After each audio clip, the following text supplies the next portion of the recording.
ప్రేమ కలిగిన మా కన్న తండ్రి, ప్రేమ కలిగిన మీ పాదాలకు స్తుతి చెల్లిస్తున్నాం. ఇంతవరకు మమ్మల్ని కరుణించి కటాక్షించి మాకు కావలసిన అవసరాలను తీరుస్తూ ఉల్లాసంతోనూ ఉత్సాహంతోనూ మీ కొరకు బ్రతుకుటకు ఈ చిన్న జీవితాన్ని మాకు ప్రసాదించినందుకు వందనం చెల్లిస్తున్నాం. మీ యొక్క మాటలు మేమందరం కలిసి ఆలోచించుకుంటుండగా తగిన జ్ఞానాన్ని, తగిన బుద్ధిని మాకు ప్రసాదించండి. యేసుక్రీస్తు వారి ప్రశస్తమైన నామమున ఈ ప్రార్థన మీకు సమర్పించి వేడుకుంటున్నాం తండ్రి, ఆమేన్. నాయన సౌండ్ వే. దేవుని పిల్లలారా, మరి ఈరోజు దేవుడు మనకు రాయించిన గ్రంథంలో నుండి ఒక విషయాన్ని మనం ఆలోచన చేద్దాం. యాకోబుకు రాసిన పత్రిక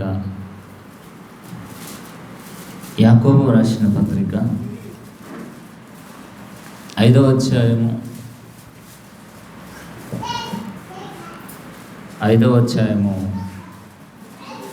10వ వచనాన్ని మనం చదువుదాం. చదివి మనం ఆలోచన చేద్దాం. బైబిల్ గ్రంథంలో ప్రతిదీ దేవుడు మనసులో నుండి ఆలోచించి వ్రాయించిన మాటలే, ఏది కూడా కల్పితాలు కావు. ప్రతి ఒక్కటికి బైబిల్ నందు మనకు సమాధానం చెప్తుంది. యాకోబు గారు యేసుక్రీస్తు వారి స్వయాన తమ్ముడండి.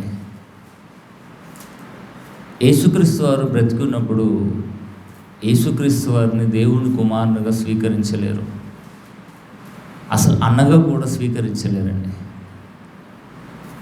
యేసుక్రీస్తు వారు చనిపోయి సమాధిని బద్దలు కొట్టి మృత్యుంజయుడై 3వ దినంన తిరిగి లేచిన తర్వాత అసలు యేసుక్రీస్తు వారి ప్రతాపం ఏంటో ప్రతి ఒక్కరికి అర్థమైంది. అప్పుడు యాకోబు మరలా యేసుక్రీస్తును విశ్వసించడం జరిగింది. ఆయననే ఒక పత్రిక రాయడం జరిగింది. నిజంగా యాకోబు పత్రికలో ఎక్కువగా సన్నివేశాలు శ్రమల గురించి, దుఃఖం గురించి, దేవుడు పెట్టే పరిశోధనల గురించి నిలవాలి. ఎందుకు మరి ఈ టాపిక్ను ఎంచుకున్నాడు? మరి పరిశుద్ధాత్మ దేవుడు ఇదే విషయాలను యాకోబు చేతి ఎందుకు రాయించాడు అంటే, మనిషికి నిజంగా కష్టాలు, రోదనలు, అవమానాలు సహజం. అందులో నిలబడిన వాడే ధన్యులని దేవుడు యాకోబు గారి చేత రాయించాడు. ఇక చదువుదాం. 10వ వచనం. నా సహోదరులారా, ప్రభువు నామమున బోధించిన ప్రవక్తలను. ఈరోజండి ప్రభువు నామమున బోధించేవారు ఎవరు తెలుసండి? సేవకులు. ఆ రోజు ప్రవక్తలు అంటే పంపబడినవాడు. యేసుక్రీస్తు కూడా ఒక ప్రవక్తే, పంపబడినవాడే. అపోస్తులుడు, అరే మనం పట్టేసుకుని కూర్చొని పెట్టండి, దైవస్వరం పెట్టరా, బయట తిరుగుతున్నారు పిల్లలు, తీసుకోండి.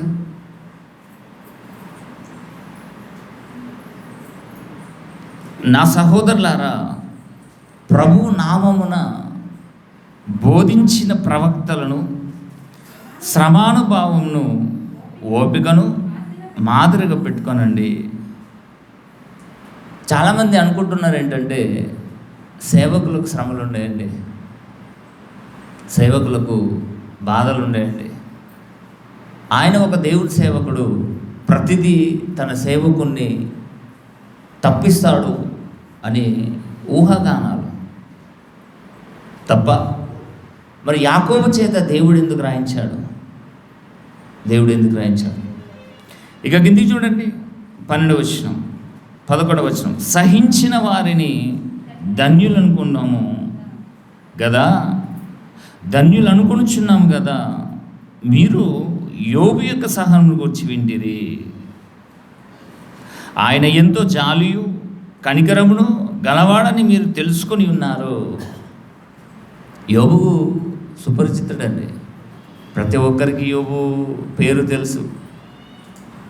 యోబుకి ఎన్ని కష్టాలు వచ్చాయో, యోబుకి ఎన్ని కన్నీళ్లు విడిచాడో. యోబు తన బ్రతకడానికి కూడా సరితూగలేడు. ఎందుకు ఈ శరీరంలో నేను బ్రతికి ఉన్నాను, నన్ను చంపేస్తే బాగుండేదన్న తీవ్రతమైన బాధలోకి వెళ్ళిపోయాడు. యోబు పేరు తెలుసు కానీ యోబు గురించి చాలామంది చదవలేరండి. అలానే యోబు గ్రంథము మేము చదవలేమని అనుకోకండి, చదివారు. డీప్లోకి వెళ్ళి ఆలోచించాలి, లోతుల్లోకి వెళ్ళి ఆలోచించాలి. బాధలకు కేర్ ఆఫ్ అడ్రస్ ఎవరో తెలుసండి, యోబు గారేనండి. క్రీస్తు పూర్వం క్రీస్తు పూర్వం బాధలకు, సహనముకు, ఓపికకు, కష్టాలకు, కన్నీళ్లకు, అవమానాలకు కేర్ ఆఫ్ అడ్రస్ ఎవరో తెలుసండి, యోబు గారేనండి. ఈరోజు దేవుని పిల్లలారా, విపత్తు అనగానే ఏంటండి? విపత్తులు ప్రకృతి వలన విపత్తు జరిగాయి అంటారు. ఇక ఈ ఋతుపవనాలు రావడము, వర్షాలు పడడము, సముద్రాలు నిండడము, సునామీ రావడము, ఇక ప్రజలకు విపత్తు సంభవించిందని న్యూస్ మీడియాలో చదువుతూ ఉంటారండి. విపత్తు అంటే ఎలా వస్తుంది తెలుసా కదండి? ఆలోచించండి. సముద్రం ఉన్నట్టు ఉండి ఒక్కసారి అలలు కెరటాలు ఎగిసిపడి ప్రజలు కాపురం ఉన్న ఊరిలోకి, గ్రామాల్లోకి, సిటీలోకి వచ్చేస్తాయి. వచ్చినప్పుడు ఎలా ఉంటుంది చెప్పండి? అకస్మాత్తుగా అండి. ఇక యోబు జీవితంలో జరిగిన విపత్తు ఏంటంటే, ఒకసారి మనకు యోబు గురించి మనం చదవాలండి. యోబు గురించి చదవాలి. తేండి యోబు గ్రంథము 6వ అధ్యాయము. యోబు గ్రంథము 6వ అధ్యాయము 1వ వచనం, 2వ వచనం, 3వ వచనం చదువుదామండి. 6వ అధ్యాయము యోబు గ్రంథము 1వ వచనం. దానికి యోబు ఇట్లు ప్రత్యుత్తరం ఇచ్చాడు. ఏంటి ప్రత్యుత్తరం ఇచ్చాడంటే, స్నేహితులు అన్నవాళ్ళు యోబు గారికి వచ్చిన కష్టాలను, కన్నీళ్లను చూచి 3 రాత్రింబగలు యోబుతో పాటు నేలను కూర్చుండి కన్నీళ్లు విడిచారండి. ఈ స్నేహితులే. స్నేహానికి విలువ కట్టిన వారు వారేనండి యోబు స్నేహితులు 3. 3 రోజులు అన్నపానము లేక కన్నీళ్లు విడుచుచు యోబు గురించి రోదన చేశారంటే మహాస్నేహితులండి. అంతే కదండి. ఆ స్నేహితులు మాట్లాడిన మాటలకు యోబు గారు మరలా సమాధానం ఇస్తూ 6వ అధ్యాయం 1వ వచనం. దానికి యోబు ఇట్లు ప్రత్యుత్తరం ఇచ్చెను, నా దుఃఖము చక్కగా తూచబడునుగాక. టమాటాలు తూస్తారు, వంకాయలు తూస్తారు. నిజంగండి, భారతదేశంలో తలనీలాలు పిల్లలకు ఇచ్చినప్పుడు అండి, ఒక త్రాసులో పిల్లోన్నో అమ్మాయిని పెట్టి వారు ఎంత వెయిట్ ఉన్నారో దానికి బదులుగా బెల్లాన్ని పెడతారు. తెలుసు కదండి? బెల్లాన్ని పెట్టి తూచి ఆ బెల్లాన్ని పంచుతూ ఉంటారండి. అంతే కదండి. ఈరోజు పసుపు తూస్తున్నారా లేదా? అలా మిరపకాయలు ప్రతి ఒక్కటి తూస్తున్నారు, బాగుంది. కానీ యోబు గారు ఏంటంటే డిఫరెంట్గా మాట్లాడుతున్నాడు. నా దుఃఖము చక్కగా తూచబడునుగాక. దుఃఖాన్ని ఎలా తూస్తారండి? ఎప్పుడైనా త్రాసు పెట్టి, దుఃఖాన్ని పెట్టి తూచబెట్టి ఆలోచించండి. నా దుఃఖాన్ని చక్కగా త్రాసులో పెట్టి తూచబడునుగాక అన్నాడు. 6వ అధ్యాయానికి యోబు గ్రంథం 39 అధ్యాయాలు ఉన్నాయండి సుమారు. అంతేనా? 39 అధ్యాయాలు ఉన్నాయి. 6వ అధ్యాయంకి వచ్చేసరికి నా దుఃఖాన్ని మీరు తూచండి, తూచబడును కాక అన్నాడు. ఏంటి దుఃఖం? ఎటువంటి దుఃఖం అంటే, మహా అయితే ఎవరైనా చనిపోతే 1 గంట 2 గంటలు, మహా అయితే 1 రోజండి. ఆ శవం ఉన్నంతసేపు ఏడుస్తూ ఉంటారు. ఏడుస్తారు, ఆగిపోతారు. ఎవరైనా రాగానే మరలా ఎక్కి పడుకుంటూ ఏడుస్తారు. ఎన్ని గంటలు ఏడుస్తారండి? ఏడుపుకు కూడా ఒక లిమిట్ ఉంటుంది. దుఃఖానికి కూడా ఒక లిమిట్ ఉంటుంది, కానీ యోబు గారి దుఃఖానికి అన్లిమిటెడ్. ఎలా తోస్తారండి? ఎప్పుడైనా ఆలోచించారండి ఈ మాటను చదివి? ఎలా తోస్తారు అంటే యోబు జీవితంలో సుఖము ఉంది, దుఃఖము ఉంది. ఒక త్రాసులో సుఖమును పెట్టి ఒక త్రాసులో దుఃఖాన్ని పెట్టండి, సుఖము తేలిపోతుంది, దుఃఖము బరువెక్కిపోతుంది. ఆలోచించి ఎలా తోస్తారు దుఃఖం? చిన్న కష్టాలు రాగానే మనిషి తట్టుకోలేకపోతున్నారు. అవునా కదా చెప్పండి? మరి యోబు గారి గురించి ఎప్పుడైనా ఆలోచించారా? మాట్లాడుతున్నారు. యోబు గారి గురించి ఎప్పుడైనా ఆలోచించారా? ఇంకా చూడండి కిందికి. దాని సరిచూచుటకై నాకు వచ్చిన ఆపద త్రాసులో పెట్టబడునుగాక. ఆపద, దుఃఖము, ఆపద త్రాసులో పెట్టండి. నేను జీవించిన జీవిత దినాలు ఎంత సుఖము, ఆపదలేని దుఃఖం ఎంత. ఇంకా కిందికి చూడండి. అలాగూ చేసిన యెడల నా విపత్తు సముద్ర ఇసుకల కన్నా బరువుగా కనబడును. సముద్ర ఇసుక కంటే బరువు అంటే మామూలు మాటనండి. భూమి మీద దేవుని పిల్లలరా 3 వంతులు సముద్రం, 1 వంతు ఆరణ నేల. సముద్రాలలో ఎంత ఇసుకుందండి? ఎడారిలో ఎంత ఇసుకున్నదండి? వాగు అంటామండి మనం, వాగు అంటాము. నదిలో ఎంత తీసుకుంటుంది? ఈ ప్రపంచంలో ఉన్న ఇసుక అంతా తీసుకోరండి, ఒక కుప్ప చేయండి.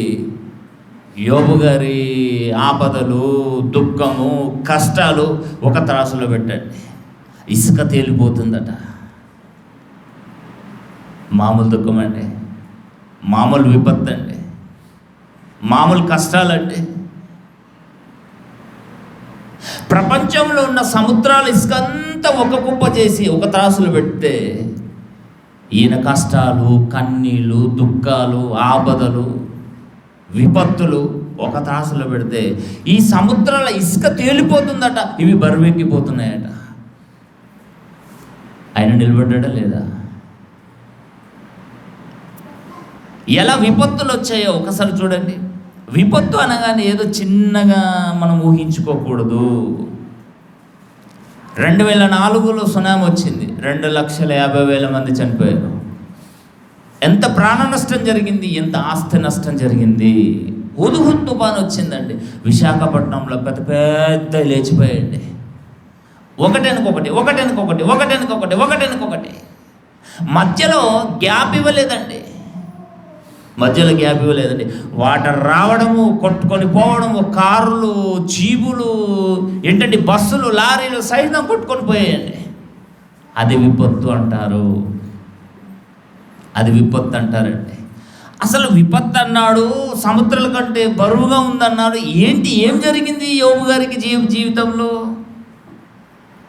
యోబు గారి జీవితంలో ఏం జరిగింది? ఒకటెనకొకటి విపత్తులు వచ్చాయట తన జీవితంలో. ఎలా వచ్చాయి ఒక్కసారి యోబు గ్రంథము 1వ అధ్యాయము మనం చదువుదామండి. యోబు గ్రంథము 1వ అధ్యాయము 1వ అధ్యాయం నుంచి 13, 12 వచనాల వరకు చదివితే దేవునికి సాతానుకు మధ్య డీల్. అంతే కదండి?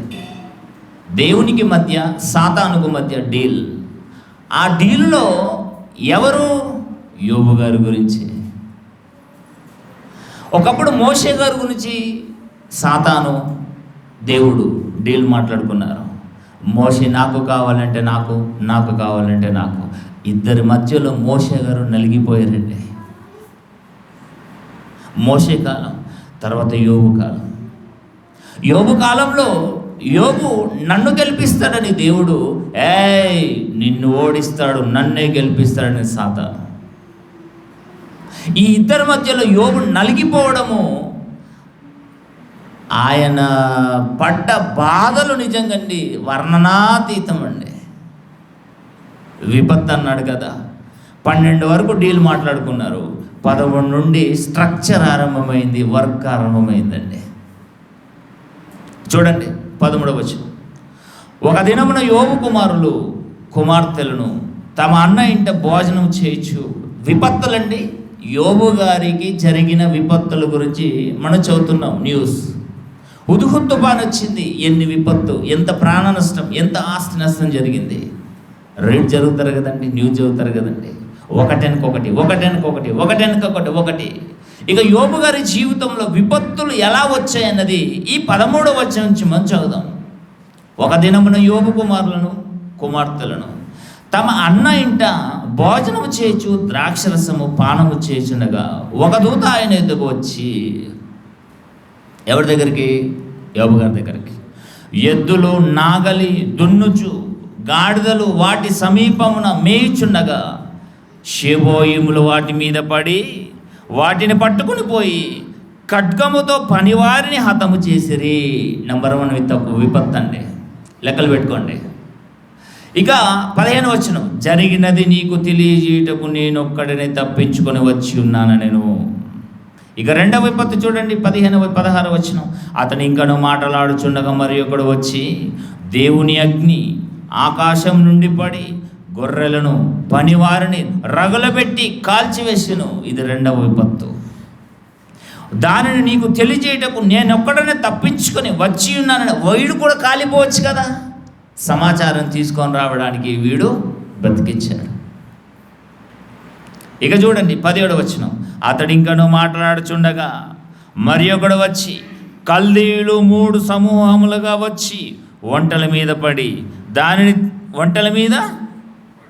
పడి వాటిని కొనిపోయి ఖడ్గము చేత పనివారిని చంపిరి. ఇది ఎన్నో విపత్తు అండి? 3వ విపత్తా, 4వ విపత్తా? నీకు దానిని తెలియజేయటకు నేను ఒక్కడినే తప్పించుకొని వచ్చి ఉన్నాను. ఇక 4వ విపత్తు అండి, 18. అతడు మాటలాడుచున్నగా వేరొకడు వచ్చి నీ కుమారులను నీ కుమార్తెలను తమ అన్న ఇంట భోజనము చేయుచు ద్రాక్షరసము పానము చేయుచుండగా గొప్ప సుడిగాలి అరణ్య మార్గమునగా వచ్చి ఆ ఇంటి 4 మూలలను కొట్టగా అది యవనుల మీద పడినందున వారు చనిపోయిరి. దాని నీకు తెలియజేయటకు నేను ఒక్కడినే తప్పించుకుని వచ్చి ఉన్నాను. ఎన్ని విపత్తులు జరిగాయండి, ఒకటెనుకొకటి. ముందు ఆస్తి నష్టం, తర్వాత ప్రాణ నష్టం. ఇంకేం మిగిలింది చెప్పండి? ఆస్తి అంతా పోయింది, పిల్లలు పోయారు, ఇక ఏం మిగిలిందండి? కేవలం ఒక యోబు గారి భార్య. ఇక ఈ సహనశీలి ఏం చేయాలి చెప్పండి? ఆ పరిస్థితి మన కుటుంబంలో వచ్చింది అనుకోండి, మనం ఏం చేస్తాం చెప్పండి?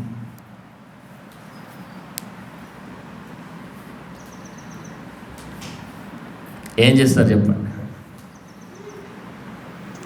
ముందు దుమ్మెత్తి పోసేది దేవుని మీదనండి. మనిషి విపత్తులను తట్టుకొనగలడా? ఆలోచించండి. హుదుహు తుఫాను వచ్చినప్పుడు అండి, ఆనాటి కాలంలో చీఫ్ మినిస్టర్గా ఈ చంద్రబాబు నాయుడు గారు ఉండేవారండి.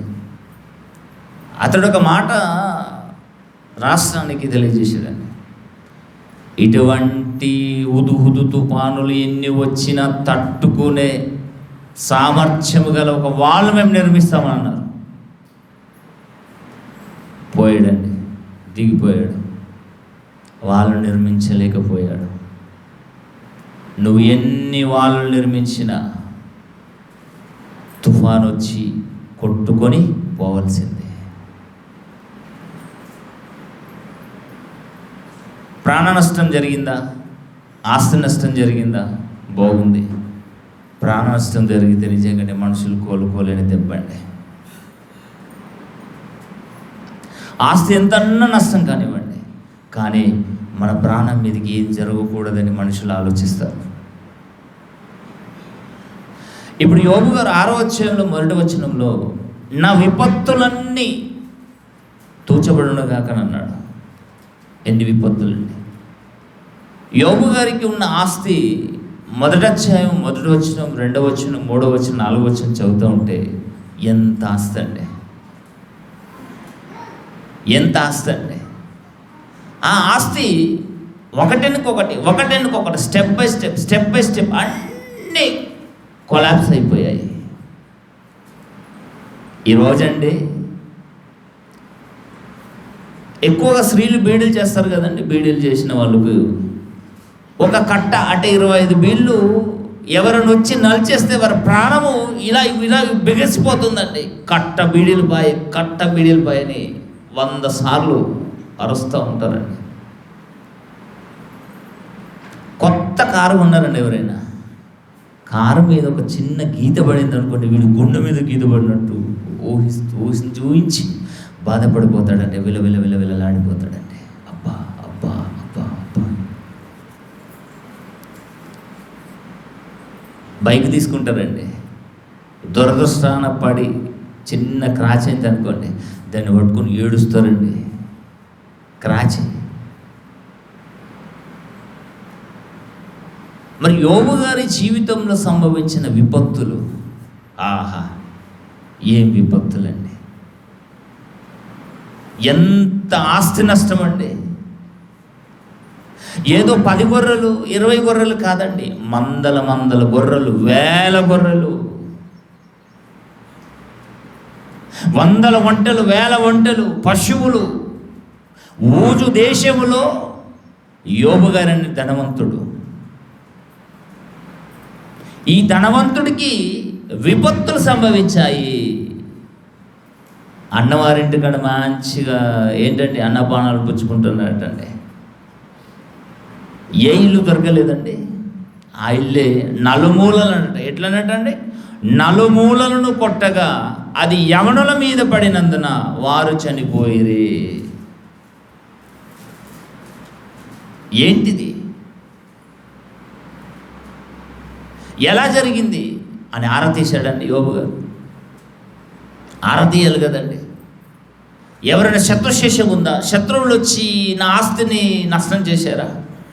ఎవరైనా శత్రువులు వచ్చి నా పిల్లలను చంపేశారని ఆరా తీయాలి కదండి యోబు గారు. మరి ఏం చేశాడండి యోబు గారు చెప్పండి? సహనములో నెంబర్ 1గా నిల్చున్నాడు. బాధలకు కేర్ ఆఫ్ అడ్రస్ యోబు గారేనండి. బైబిల్ మొత్తం చదవండి. యేసుక్రీస్తు వారు తప్ప క్రీస్తు పూర్వంలో బాధలకు కానీ, కన్నీళ్ళకు కానీ, దుఃఖానికి కానీ, అవమానాలకు కానీ కేర్ ఆఫ్ అడ్రస్ యోబు గారేనండి. ఇవన్నీ వెళ్ళిపోయాయండి. 19వ వచనంలో గొప్ప సుడిగాలి అరణ్య మార్గమున వచ్చి ఆ ఇంటి 4 మూలను కొట్టగా అది యవనుల మీద పడినందున వారు చనిపోయేది. దానిని నీకు తెలియజేయటకు నేను ఒక్కడనే తప్పించుకుని ఒక్కడే వస్తున్నాడు. ఆ ఒక్కడిని కూడా చంపేయచ్చు కదా. సమాచారం తీసుకొని రావాలి కదండి. ఇమ్మీడియట్లీ మళ్ళా ఒకప్పుడంటే లెటర్ ద్వారా సమాచారాన్ని పంపించేవారండి. 15 రోజులు అటు 15 రోజులు ఇటు, అంతే కదండి. ఆ తర్వాత టెలిగ్రామ్ వచ్చింది, ఆ తర్వాత ల్యాండ్ ఫోన్ వచ్చింది, ఆ తర్వాత ఎంటీనా ఫోన్ వచ్చింది. ఇప్పుడు అండి ఫోనేనండి, ఐఫోనేనండి, క్షణాలలో సమాచారం వెళ్ళిపోతుంది. అంటే సాతాను ఎంత గేమ్ ఆడుతున్నాడంటే ప్రతిదీ జరిగినది క్షణాలలోనే యోబు గారికి తెలియాలి. యోబు గారి 1వ విపత్తు, 2వ విపత్తు, 3వ విపత్తు, 4వ విపత్తు, 5వ విపత్తు పిల్లల కాడికి వచ్చేసింది. కుమిలిపోవాలి కదండి యోబు గారు కుమిలిపోవాలి. భార్యను పట్టుకొని ఏడవాలి. ఏంటి ఇలా జరిగింది మనకని? నో, ఏడవలేడండి. ఎందుకు ఏడవలేడు? ఇప్పుడు చూడండి 20 వచనమండి. అప్పుడు యోబు లేచి తన పై వస్త్రములను చింపుకొని తల వెంట్రుకలు గొరిగించుకొని నేల మీద సాష్టాంగపడి నమస్కారం చేసి ఇట్లను నేను నా తల్లి గర్భములో నుండి దిగంబరనై వచ్చి తిని దిగంబరనై అక్కడికి తిరిగి వెళ్ళుదును. యెహోవా ఇచ్చాడు, యెహోవా తీసుకొని పోయెను, యెహోవా నామమునకు స్తుతి కలుగును గాక. ఈ సంగతులలో ఏ విషయమందును యోబు ఏ పాపము చేయలేదు, దేవుడు అన్యాయము చేశారని చెప్పలేదు. ఫస్ట్ ఆప్షన్లో దేవుణ్ణి గెలిపించాడు యోబు. First option. ఆస్తి నష్టం జరిగింది, పిల్లలు చచ్చిపోయారు, యోబు భార్య మిగిలింది. ఇప్పుడు చూస్తాను నేను, నిన్ను గెలిపిస్తాడా నన్ను గెలిపిస్తాడా? యోబు దేవుణ్ణి గెలిపించాడండి. ఆయన వాస్తవం కదండి, నిజంగానే. మనం ఏమైనా తీసుకొచ్చామండి తల్లి గర్భం నుండి? చెప్పండి. మరి తీసుకొని రానప్పుడు, తీసుకొని వెళ్ళేటప్పుడు ఏం తీసుకొని వెళ్తామండి? ఆలోచించండి. ఏదైనా సరేనండి, ఏదైనా సరే విపత్తులలో రకరకాలుగా విపత్తులు ఉంటాయండి. ఆలోచించండి. యోబు గారికి వచ్చిన విపత్తు మనకు వస్తుందని ఊహించకండి. ఏ రకమైన విపత్తు రావచ్చు. విపత్తులు నిలబడాలి. ఈ విషయంలో అంటే ఏ విషయంలో దేవుడు అన్యాయస్తుడు కాడు. నేను నా తల్లి గర్భంలో నుండి ఏది తీసుకొని రాలేదు, నేనేది తీసుకొని పోలేను. దేవుడిచ్చాడు, పిల్లలు దేవుడిచ్చాడా? దేవుడిచ్చాడు. ఆస్తి దేవుడిచ్చాడా? దేవుడిచ్చాడు. దేవుడు తీసుకున్నాడు. ఈరోజు ఏంటంటే రెంట్కి తీసుకొని వస్తాం కదండి. ఏదైనా రెంట్కి తీసుకొని వచ్చినప్పుడు వాడుకున్న రోజులు వాడుకోవాలి, తిరిగి మరలా ఆ వస్తువుని తిరిగి వారికి అప్పగించాలి. అంటే భూమి మీదకి కూడా మనం వచ్చిన వారం ఏదో రెంటల్ కార్ లాగా వచ్చాం మనం, అంతే. ఈ శరీరం ఒక రెంటల్. ఇందులో ఉన్న ఆత్మ ఈ శరీరాన్ని కొన్ని రోజులు వాడుకోవాలి. ఆ తర్వాత శరీరాన్ని విడిచి ఆత్మ ఎక్కడి నుండి వచ్చిందో తిరిగి మరలా అక్కడికి వెళ్ళిపోవాలి. ఎవరు గ్రహిస్తున్నారండి చెప్పండి? ఎవరు గ్రహిస్తున్నారు చెప్పండి? ఎవరు ఆలోచిస్తున్నారు? ప్రపంచం ఆలోచిస్తుందా? మరి ప్రపంచానికి నిజాలు చెప్తే ఈ నిజాలు వింటుందా? లేదు. ఆస్తి ఆస్తి ఆస్తి ఆస్తి ఆస్తి కూడబెట్టుకోవాలి, సంపాదించి ఎక్కడికి తీసుకొని వెళ్తున్నావు నువ్వు? నీ వెంట వస్తుందా? నీవేమైనా తీసుకొచ్చావా భూమి మీదకి? అక్రమంగా సంపాదించిన ఆస్తి అంతా కూడబెట్టుకొని కుక్క చావు చచ్చిపోతున్నారు కదండి. యోబు గారు ఎందుకు దేవుడిని అన్యాయస్తుడని దేవుడిని ఎందుకు విమర్శించలేదు? దేవుణ్ణి యోబు గారు. యోబు మనుషుడే.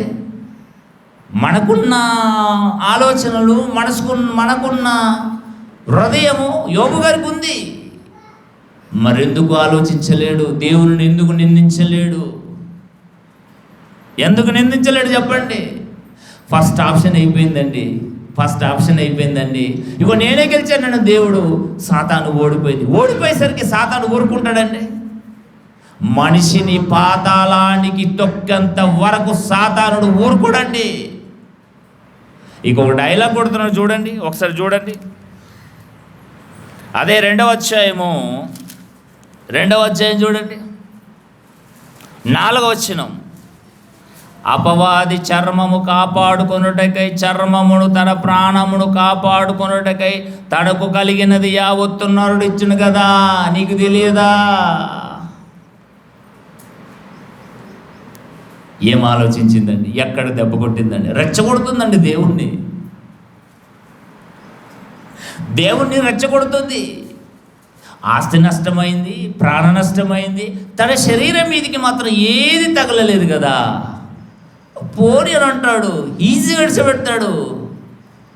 అదే తన శరీరం మీదకి వచ్చిందనుకోండి, అప్పుడు చూడండి నీ ఎదుటనే దేవుణ్ణి దూషించి నన్ను గెలిపిస్తాడని మరొక ఛాలెంజ్ చేసిందండి. ఏం ఛాలెంజ్లండి? యోబుకి ఇవన్నీ తెలుసా? తెలియండి. యోబుకు తెలియకుండా దేవుణ్ణి నిలబెట్టాడు, దేవుణ్ణి గెలిపించాడు, తన్ను తాను నిలబడ్డాడండి. అప్పుడు చూడండి కిందికి చూడండి. అందుకే యెహోవా అతడు నీ వశంలో ఉన్నాడు, అతని ప్రాణము మాత్రం నువ్వు ముట్టవద్దు కానీ సెలవిచ్చెను. కాబట్టి అపవాది యెహోవా సన్నిధి నుండి బయలుదేరి అరికాలు మొదలుకొని నడినెత్తి వరకు బాధగల కురుపులతో యోబును మొత్తం. ఎన్ని సంవత్సరాలండి ఆ బాధతో ఓడ్చుకున్నాడు యోబు గారు. ఆ రోజుల్లో దేవుని పిల్లల 100 సంవత్సరాలు బ్రతికారండి. 100 సంవత్సరాలు. 100 సంవత్సరాలలో పిల్లల్ని కన్నాడు. 6 పిల్లలండి, అంతే కదండి. 6 పిల్లల్ని కన్నాడు. ఒకవేళ సగటు మనిషి ఒక 60-70 సంవత్సరాలు ఆయన పెళ్లి చేసుకున్నాడు అనుకుందాం, ఊహ. ఒకవేళ 2 సంవత్సరాలకు ఒక పిల్లలు, 2 సంవత్సరాలకు ఒక పిల్లలు, అలా ఒక 10 సంవత్సరాలు 50 సంవత్సరాలు పిల్లలు కన్నాడు అనుకుందామండి. ఒక 100 సంవత్సరాలు గతించిపోయాయి. ఆ 100 సంవత్సరాల తర్వాత పిల్లలు పెద్దగలిగారు. వారు కూడా యవనులు అయ్యారు కదండి. ఆ యవనులని పదం ప్రయోగించిందంటే ప్రతి ఒక్కరు యవన దశలోకి వచ్చారు. అంటే 25 కావచ్చు, 30 కావచ్చు, 40 కావచ్చు, అది మరొక 100 వేసుకోండి. ఆయన బ్రతికింది నిజంగా అండి. చివరికి ఒక అధ్యాయం చూడండి, అదే యోబు గ్రంథము చివరి అధ్యాయం చూడండి. చివరి అధ్యాయంలో 16వ వచనం అండి. 16వ వచనం. అటు తర్వాత యోబు 140 సంవత్సరాలు బ్రతికి అతడు కుమారులను 4 తరముల వరకు చూచెను. పిమ్మట యోబు కాలము నిండిన వృద్ధుడై మృతి నొందెను. ఎన్ని సంవత్సరాలు ఈ టార్చర్ను భరించాడండి, లెక్క పెట్టగలుగుతారండి ఎవరైనా?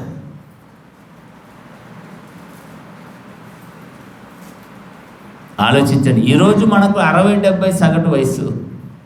ఈ 60-70 సంవత్సరాలలో జీవితం కష్టాలు వచ్చినా తట్టుకోలేని పరిస్థితి మనది, అంతే కదండి. ఇప్పుడు 30 సంవత్సరాల దాకా పెళ్ళని, చదువని, మన్నని, మశానం అని 30 సంవత్సరాల దాకా మనిషి వెళ్ళిపోతాడండి.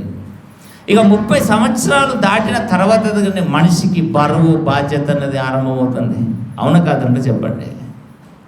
ఈ 30 నుండి 60 అంటే 30 సంవత్సరాలు. ఇక 60 తర్వాత 70, 80 అంటే 30, 40, 50. ఒక 50 సంవత్సరాలు మాత్రమే మనిషికి కష్టాలేదో నష్టాలేదో చూస్తున్నారండి.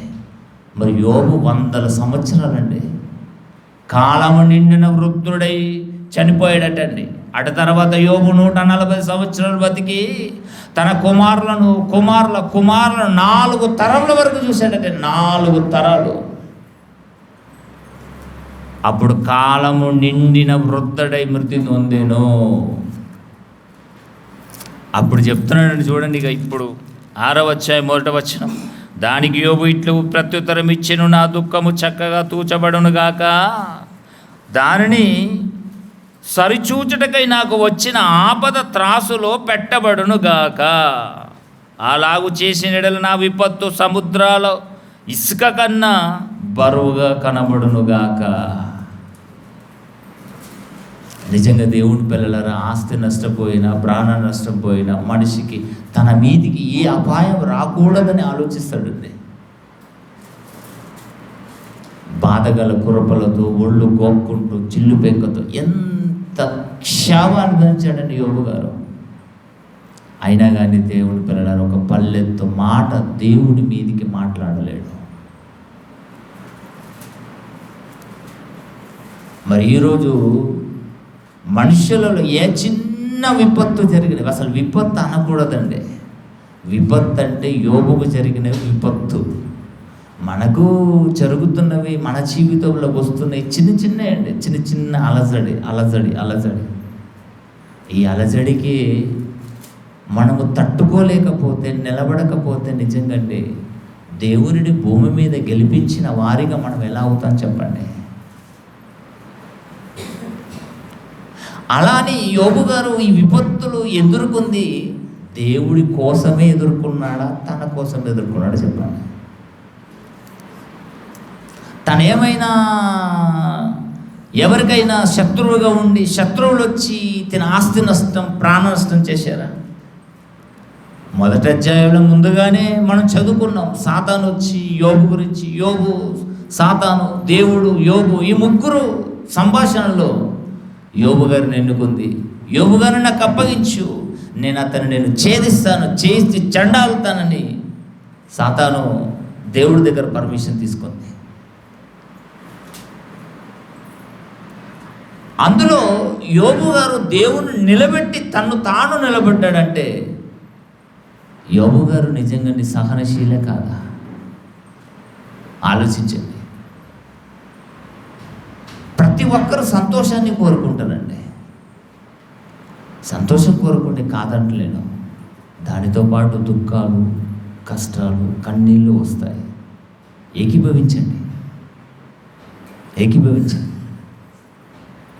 ఈరోజండి ఒక అతను వర్షకొండలు చనిపోయాడండి. అతను బ్రతికున్నప్పుడు, అతను వయసులో ఉన్నప్పుడు చాలా సేవ చేశాడండి. నాకు తాత వరుస అవుతాడు.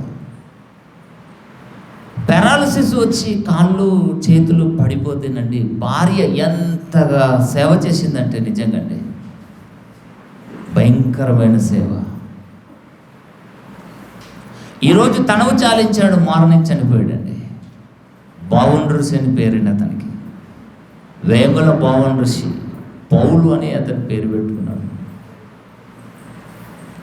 భార్య ఎన్ని కష్టాలు అనుభవించిందంటే ఆయనతో సుఖపడలేదండి ఆ భార్య. ఆయన నిలబడిందండి. ఇవన్నీ ఎందుకు ప్రస్తావిస్తున్నానంటే దేవుని పిల్లలారా, ప్రతి ఒక్కరూ దేవుడిని గెలిపించడానికి భూమి మీదకి వచ్చాం. అలాని సాతాను మనను కోరుకుంది, సాతాను వలన మనకు శోధనలు సంభవిస్తున్నాయని ఎప్పుడు కూడా అనుకోకండి. దేవుడి కొరకు వచ్చినవి వేరేగా ఉంటాయి, మనిచ్చ మనం చేసుకున్నవి చాలా ఎక్కువగా ఉంటాయండి. ఇక యోబు గురించి మనం ఆలోచిస్తే దేవుని పిల్లరా, తనకిచ్చి తాను చేసుకున్న ఏది కాదండి. అవునా? చెప్పండి. విపత్తులు సంభవించాయి. ఈ విపత్తులలో యోబు గారు నిలబడ్డాడు అంటే దేవుడికి సాతానుకు మధ్య యోబు ఒక బలి పశువు అయ్యాడు. తెలియకనే కష్టాలు అనుభవించాడండి, తెలియకనే విపత్తులను ఎదుర్కొన్నాడని యోబు గారు.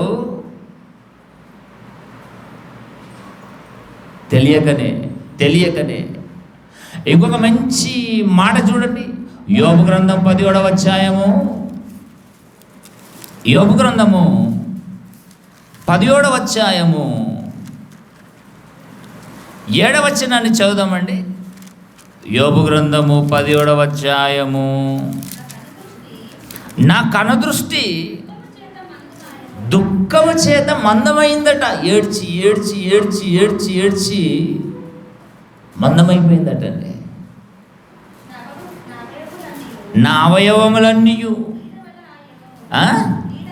నీడవలాయను. ఎంత ఏడ్చాడండి. ఆస్తి పోయిందని ఏడుపు, పిల్లలు పోయిందని ఏడుపు, మరలా ఈ ముగ్గురు స్నేహితుల వలన సూటిపోటి మాటలండి. చిన్న ఏడుపు అండి. ఏడ్చేట తన కనుదృష్టి మందమైపోయింది. ఎవరి కోసం ఏడ్చాడు యోబు గారు చెప్పండి? దేవుడి కోసమే కదర్రా. మరి మన జీవితంలో ఎప్పుడైనా ఏడుస్తూ ఉంటే మన కళ్ళు మందమయ్యాయా? ఎవరి కోసం ఏడుస్తారు చెప్పండి? ప్రార్థన చేస్తే ఏడుస్తారు అని అంటున్నారు. ప్రార్థన చేస్తే ఏడుస్తావు, దేనికోసం ప్రార్థన చేస్తున్నావు? ఎవరి కోసం ప్రార్థన చేస్తున్నావు? ఆ ఏడుపు ఎవరి కోసం నువ్వు ఏడుస్తున్నావు? నేను ఏడుస్తున్నాను చెప్పండి. దుఃఖము తూచబడును కాకన్నాడంటే చిన్న దుఃఖం కాదు దేవుని పిల్లరా. ఒక్కొక్కరైతే గుండాగి చచ్చిపోతారండి. నా కళ్ళ ముందారని నాకు కొర్ర